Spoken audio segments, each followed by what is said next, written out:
স্কুলের পড়াশোনা বাদ দিয়ে অন্য আবহাওয়ার মধ্যে একদম প্রতিষ্ঠান রবীন্দ্রনাথ ঠাকুরের লেখা দুষ্টু আবৃত্তিতে আমি কৃষান্ত। তোমার কাছে আমি দুষ্টু, ভালো দেয়া সবাই নিশ্চিতে কানু নীলু ভাই ঠাট্টা কমায়। জ্যোতিষ ভালো, অতীশ ভালো, মেলা নবীন ভালো। তুমি বলো ওরা কেমন? ঘর করে রয়ে গেল মাখন বাবু দুটি ছেলে। তাদের পুকুর কথা বলতে কাজ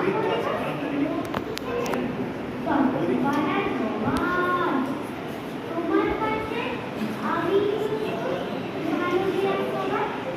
তোমার কথা আমি যেন শুনি কখনো। জামা কাপড় যেন আমার সাফ থাকে না কোনো। খেলা করতে বেলা করেছি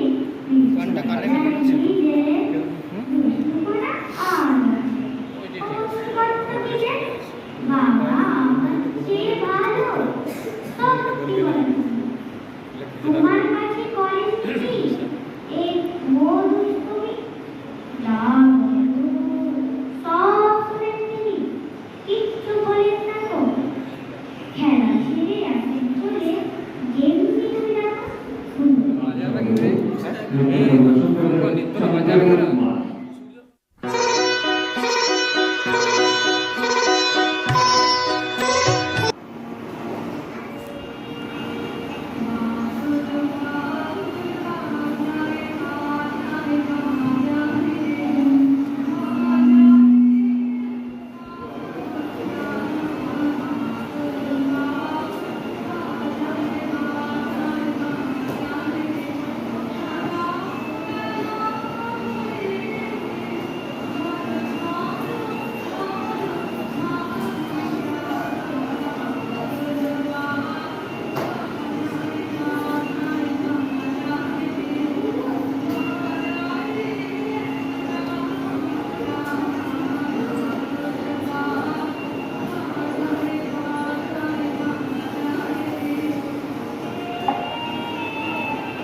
ওইটাই হলো না, চন্দ্রদ্বীপেরটা হলো না ভিডিওটা নাচের।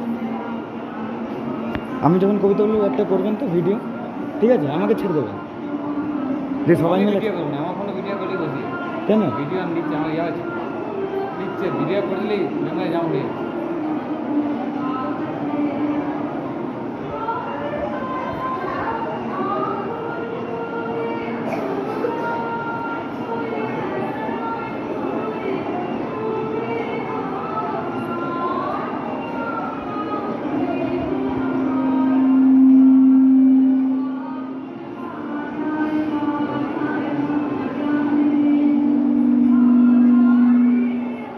তারা বাদল বাজায় বাজায় বাজায়।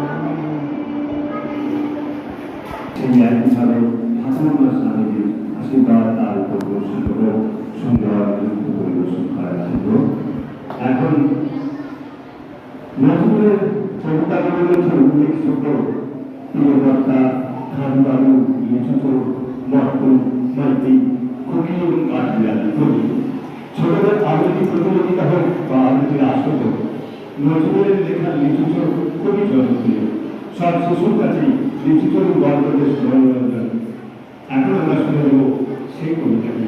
কবিতাটি পরিবেশন করবে অরিন্দম ভাগ, লিখিত কাজী নজরুল ইসলাম।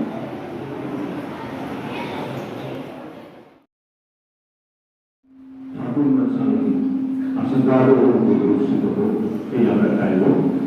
এখন আমরা একটি কবিতা শুনে নেব। কবিতাটি কাজী নজরুল ইসলামের।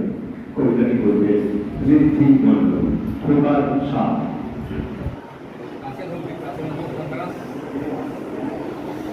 সকালবেলা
বলছেন অনেক বড় বড় বিধ্বংসের কাহিনী তো বলা হয়েছে, তারা যুদ্ধ করে মাকে উদ্ধার করেছে। আমি বলবো একটি ছোট্ট বিধ্বংসের কাহিনী, তার এখনো পর্যন্ত শুরু হয়নি। সে কল্পনা করছে বড় হলে সে বোঝার মার জন্য লড়াই করবে, মাকে উদ্ধার করবে। আদর্শ ঘোষ, রবীন্দ্রনাথ ঠাকুর। হাতে দিতেন, হাতে দিতেন। আমি আদর্শ ঘোষ। আমি একটি কবিতা শোনাচ্ছি। সেই কবিতাটার নাম হলো বিদ্যুৎ। কবি রবীন্দ্রনাথ ঠাকুর। মনে করো যেন বিলের ঘুরে মাকে নিয়ে যাচ্ছি অনেক দূরে। তুমি যাচ্ছ পাগল দরজা দুটো একটু দূরে। আমি যাচ্ছি রাগা ঘোড়ার পরে, টপকে দিয়ে তোমার পাশে। রাস্তা দিয়ে ঘোড়া ঘুরে ঘুরে রাঙা ঘুরে ঘুরিয়ে আসি। সূর্যনাথ কাটে এলেন যেন জোড়া দেখিয়ে মাঠে। ধুধু করে যেদিক পানে চায়, কোনোখানে জনমানব নাই। তুমি যে আপন হয়ে যায়, ভয় পেয়েছ, ভাবছ এলেন কোথায়। আমি বলছি ভয় করো না গো। ওই দেখা যায় মোড়া নদী ছোটা। চোর কাটাতে মাঠ করেছে ঢেকে, মাঝখানে পথ দিয়েছে বেঁকে। গরু বাছুর নেই কোনো, যাচ্ছি গায়ের গায়ে। আমরা কোথায় যাচ্ছি কে জানে। অন্ধকারে দেখা যায় না ভালো। তুমি যেন বললে আমাদেরকে ভিখারি উড়ে যেতে হলো। এমন সময় হায় রে, ওই যে তারা আসছে ডাকছে। ভয়ে পথে ধারে কাপড় দেবকে স্মরণ করছো মনে। বেড়ালের মাঠে কাদা বনে পাখি ছেড়ে কাটছে সরু সরু। আমি যেন তোমায় বলছি কে আমি আছি, ভয় কেন করো। হাতে লাঠি, মাথায় ঝাঁঝরার চুল, কানে তাদের গুণদের বাঁধন। আমি বলি দাঁড়া, খবরদার, এক কাছে আসি যদি আর এসে দেখ আমার তলোয়ার টুক করে দেবো বলেছে। শুনে তারা বন্ধ হয়ে ওঠে। সে কি উঠলো, হায় রে। বললে যা খবর। আমি বলি দেখো না চুপ করে। ছুটিয়ে ঘোড়া গেলেন তাদের মাঝে, ঢাল তলোয়ারে ঝনঝনিয়ে বাজে। কি ভয়ানক লড়াই হল মাঝে। তুমি তোমার গায়ে গেলে মাথা, কত লোক যে পালিয়ে গেল ভয়ে। কত লোকের মাথা বলল কাটা। এখন কি তুমি লড়াই করে ভাবছ পুরো জ্ঞানই বুঝ মরে। আমি তখন রক্ত মেখে ঢেলে বলছিতে লড়াই বেঁচে তুমি। তুমি শুনে পারো টিকতে নেবে। শুনে উঠে সবাই বলে বলছ ভাব খোকা সঙ্গে ছিল কি দুর্দশা তা না হলে রোজ স্বপ্ন ঘটে যাহা তাহা। এমন যেন সত্যি নয় রাহা। শুনতে যেন গল্প করে। শুনতে যারা অবাক হচ্ছে হবে। দাদা বলল কেমন করে হবে। তোমার গায়ে এত জোর আছে। পাড়ার লোকের সবাই বলতে শুনে ভাগ্যে খোকা ছিল মায়ের কাছে।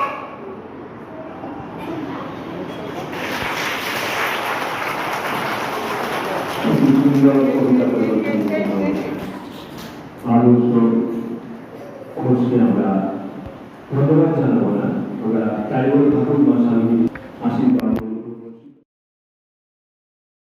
গ্রামের মতো বলে তুমি কখন চলেছিলে তোমার সঙ্গে হবে। আঁকতে ছিল চক্ষে মন, কি বিচিত্র শোভা তোমার, কি বিচিত্র স্বাদ। আমি মনে ভাবতেছিলাম এই কোন মহারাজ। আজি সুযোগ তুমি পাত্র হলে ভেবেছিলেন তবে আজ ফিরতে ফিরতে, আজ আমাদের দাঁড়ে দাঁড়ে ফিরতে নামিয়ে বাহির হতে নামিয়ে হতে কাহার দেখা পেলেন বলে চলিত রথ ধনাধন্য সরাজ মুঠা মুঠা ধরে নিগর ধারে ধারে। দেখি অবসর আমার ভালো নামের জন্য দেখে মুখে প্রসন্নতা জুড়িয়ে গেল সকল ব্যাপার কেন তাকে কিসের লাগে তুমি অবসা আমায় কিছু দাও বলে বাড়িয়ে উঠে মনি একই কথা রাজা ধীরাজ আমায় দাও কিছু তুমি ক্ষণকালের পরে রইল মানুষ তোমার কি কোনো অভাব আছে ভিক্ষারী বিভুদের কাছে এ কেবল কৌতুকের বসে আমায় প্রবঞ্চনা ঝুলিয়ে উঠে দিলেন তুলে একটু ছোট যবে পাত্রখানি ঘরে উজাড় করে দেখি ভিক্ষা মাঝে একটু ছোট সোনার কোনা দেখি দিলেন যা রাজ ভিক্ষারীদের স্বর্ণা হয়ে তুলো তখন প্রাণী চটর চলে কুকুরান ঘরে তোমায় কেন দিনই আমার সকল জন্য নমস্কার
जननीं शारदां देवीं रामकृष्णं जगद्गुरुं पादपद्मे तयो शित्वा प्रणमामि मुहुर्मुहुः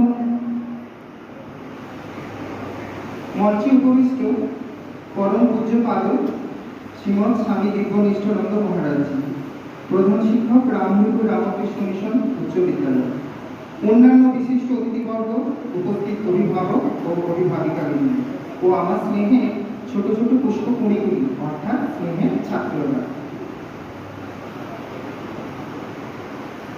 আজ গ্রীষ্মের দাবদাহের কারণে অনেক স্কুলের প্রায় সমস্ত স্কুলের এসব প্রায় বন্ধ হয়ে, তাই ছাত্রদের এদের জীবন সম্পর্কে প্রায় না জানলে বা অধরা থেকে যায়। এইসব মনীষীদের জীবন কর্মপন্থা ইত্যাদি না জানলে ছাত্রদের পক্ষে সঠিক চিন্তা ভাবনার ক্ষেত্রে অনেক অসুবিধা হয়। তাই এদের সম্বন্ধে আলোচনা শুনতে আমরা এখন ওনাদের বিনম্র শ্রদ্ধা প্রণাম জানাবো। একটা বিষয় প্রথমেই বলা উচিত বলে মনে হয়, আমি রামকৃষ্ণ মিশন উচ্চ বিদ্যালয় থেকে মাধ্যমিক পাস করেছি, তবে কর্মসূত্রে কিছুদিন আমি একটি প্রাইভেট স্কুলে শিক্ষকতার সঙ্গে দীর্ঘ 12 বছর আমি যুক্ত ছিলাম। এখন আবার সেই বিদ্যালয়ে ফিরে আসা। ছোটবেলার শিক্ষায় মানুষ এখানে গ্রহণ করে, বিশেষ করে মাধ্যমিক স্তর।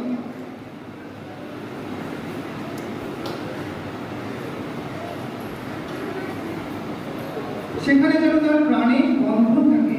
এখানে এলেই সেই কথাগুলি বারবার মনে পড়ে, শিক্ষক মহাশয়দের কথা, মহারাজদের কথা। এই আশ্রমের পরিবেশ যেন মনে হয় সবকিছুর সঙ্গে যুক্ত আছে। সেই ছুটে বেড়ানো, সেই ফেলে বেড়ানো, সেই দুষ্টুমি, সেই শাসন।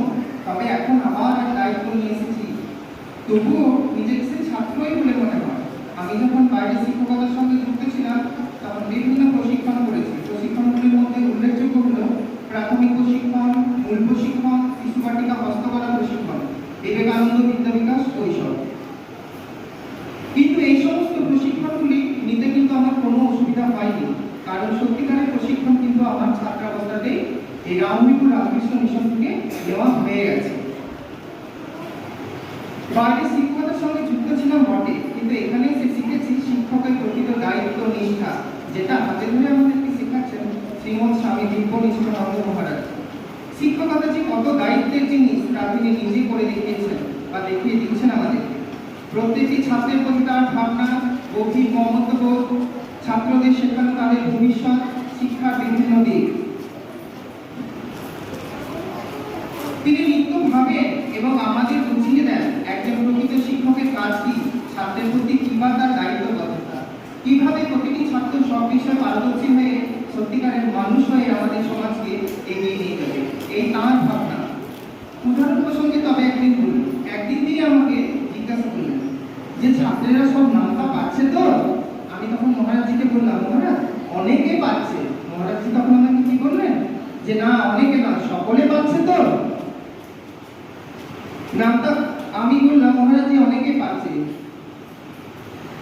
অর্থাৎ Ramharipur Ramakrishna mission Vivekananda junior basic স্কুলের প্রতিটি ছাত্র সুশিক্ষিত হতে হবে, প্রকৃত মানুষ হবে, এই তাঁর ভাবনা। এই কথাগুলো কিন্তু বানানো নয়, আমাদের নিত্যদিনের সাথী। একজন শিক্ষক হিসাবে আমরাও এই চাওয়া যে আমরা সঠিকভাবে বুঝে ছাত্রদের শেখাতে পারি এবং বোঝাতে পারি। আশ্রম অধ্যক্ষ মহারাজজি স্কুল সম্বন্ধে শিশুদের পঠন পাঠন বিষয়ে আমাদের কাছে খোঁজখবর নেন, ছাত্রদের জিজ্ঞাসা করেন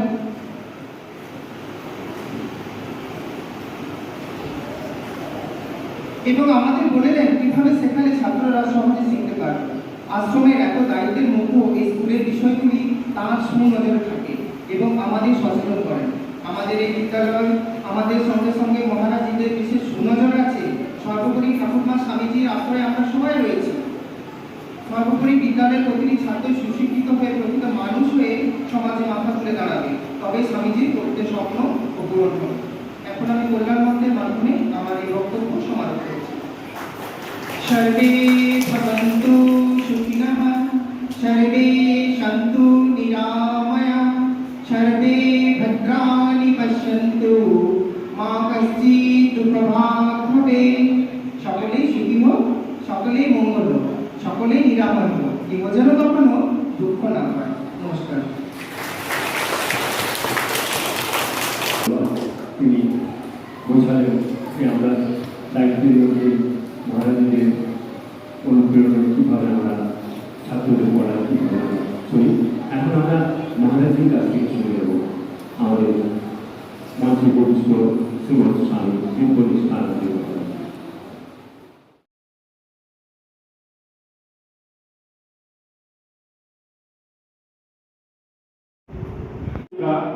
রচনা রবীন্দ্রনাথ ঠাকুর করেছেন।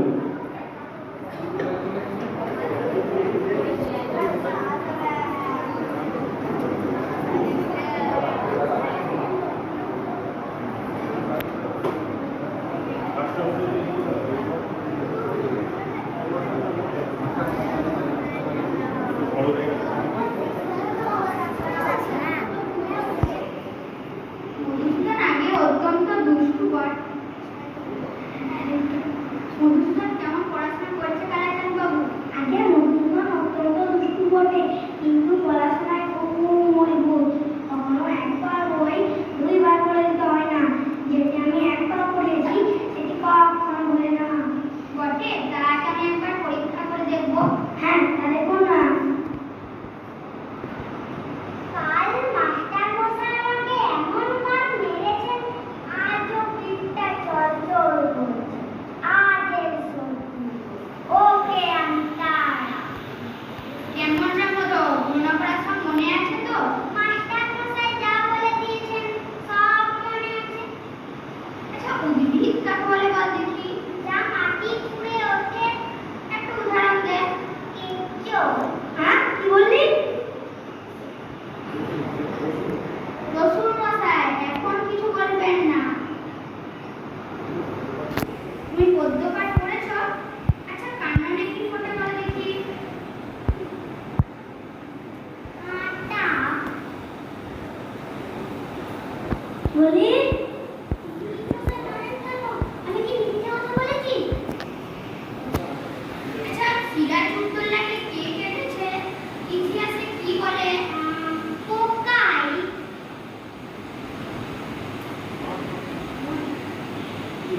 শুধু বেশি নাটক হচ্ছি, তো সিরাজউদ্দৌলা কেন? আমি তো ইতিহাস জানি না।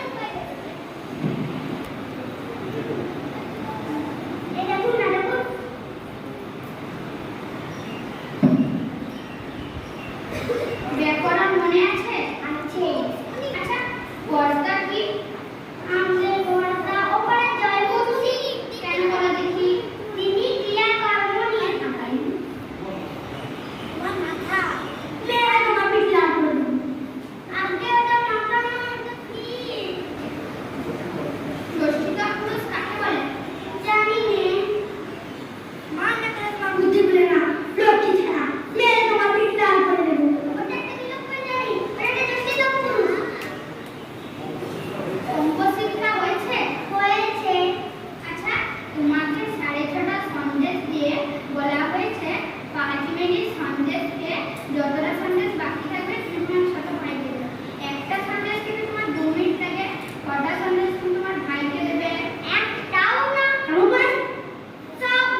এটা জীবনের প্রথম ওদের স্টেজে, আর খুব কম সময়ের মধ্যে করেছে, ছেলেরা করেছে, এটাই আনন্দ।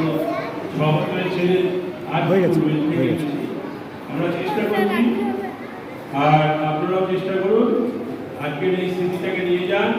আপনারা যারা যাদের সন্তানেরা ঘরে নিয়ে বসলেন, যেন আগামী দিন আমরা আরো অনুষ্ঠানটাকে বড় করতে পারি, আমরা একটা ছুটির দিনে করতে পারি। কারণ আমাদের তো 5টা মধ্যেই শেষ করে দিতে হবে, তা সেইটা যাতে হয় সেইভাবে তৈরি করুন। হ্যাঁ, তাহলে দেখবেন যে অনুষ্ঠানটা আরো বড় হবে, ঘরে বসতি হবে এবং ছেলেরা অনেক কিছু শিখবে, সমৃদ্ধ হবে। এই কথা বলে ঠাকুর মশাইকে প্রণাম জানিয়ে আজকের অনুষ্ঠান শেষ করলাম। আপনারা ছাত্রদের নিয়ে আস্তে আস্তে বাড়ি করুন। আর আমি জানি না কে মালা দিয়েছেন, দিদি মালা দিয়েছেন ঠাকুর মশাই নিয়ে, তার প্রতি আমরা বিদ্যালয়ের পক্ষ থেকে কৃতজ্ঞতা এবং সম্মান